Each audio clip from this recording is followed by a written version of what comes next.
All right, today I'm going to show you how to use Ideogram, I think I'm saying that right, Ideogram.ai, to create some pretty amazing, realistic images that you can use for social media, probably lots of other places as well. So this is the home page. After you're logged in, you can see creations that people have, or images that people have created using this tool. Now, as you probably know, you can use ChatGPT to create images, but it usually does a terrible job. It's very clear that it's AI generated, it's grainy, it's just not good. These images, on the other hand, you can just tell by the quality.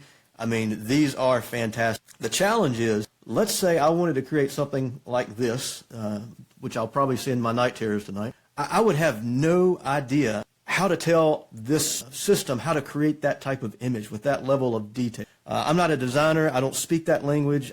Look at these crazy, now I will definitely see these dolphins in my night terrors tonight, but I would have no idea how to prompt it to do that. So what you want to do is go over to ChatGPT, the regular version, and over here under Explore GPTs, I want you to go in and type in Ideogram 2.0. Here it is, Ideogram 2.0 Prompt Creator. Now this prompt creator is specifically made to give you a prompt to feed into the other service. All you need to do is tell it a general idea. Let's say that I'm an email marketer. I want to make a post on LinkedIn talking about how hard it is to get messages delivered into inboxes, and maybe there's some tips that go along with it. But I'm just going to say I want an image that shows a stressed out email marketer. She's overwhelmed by all the barriers to getting her messages delivered in the inboxes of her customers. Okay. Again, this is just going to give me several different options with very, very specific design ideas. Okay.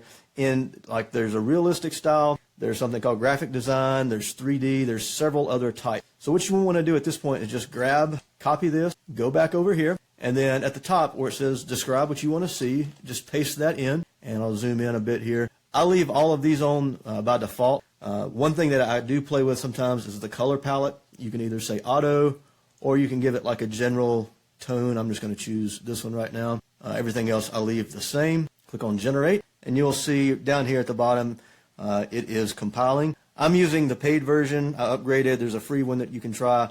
The paid version is like $70, $80 a year. Well worth it if you're going to be using this for a regular basis. Okay.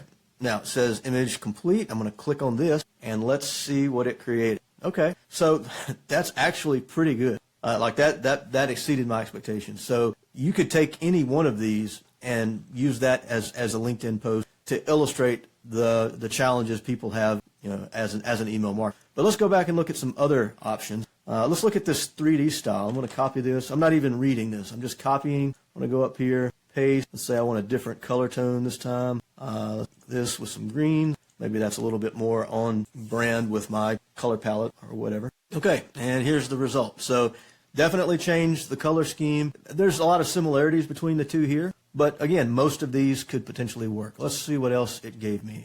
This graphic design style, we'll give that one a try. I'm going to change color palettes again. Let's go with something like this, whatever a melon is. Okay, and now we have a much different version here. So this is an illustration as opposed to like an actual photo or something like that. But all of these could potentially work, right? At this point, you could go in and let's say that I really like this one, and there's a lot of options that I haven't even played with yet. You'll see over here, this is the prompt that I used. Then there's something called magic prompt. So it's basically what they're saying is this could give you a better product. So I can just hit use here, and it's going to give me a different version. I'm just going to hit generate. Let's see what it does. And here's the result of the magic prompt. So again, this is probably a little bit better. It used the new color palette that I told it. So that's how it works. One you want to use, you can actually go in here.